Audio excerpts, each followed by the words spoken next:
Reindustrializzazione del sito di Gardigiano, erogazione della CGS e il supporto per i lavoratori disponibili su base volontaria al trasferimento.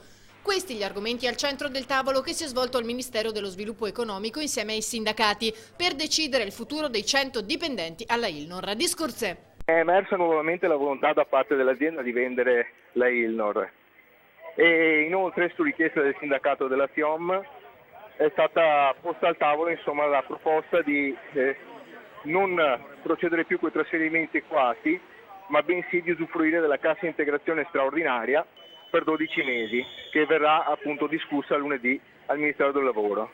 È il secondo incontro che dà speranza ai lavoratori, da oltre un mese in presidio permanente all'interno dello stabilimento. Siamo molto soddisfatti, questa è una piccola parte della discussione che verrà completata o perlomeno delineata al prossimo incontro del Ministero del Lavoro lunedì 22 alle ore 16. I dipendenti non mollano e hanno intenzione di andare avanti per salvare il loro posto di lavoro. Continuare a lavorare per far sì che escano allo scoperto dei nuovi acquisitori e lavorare anche assieme alla Regione che si è fatta parte attiva della trattativa.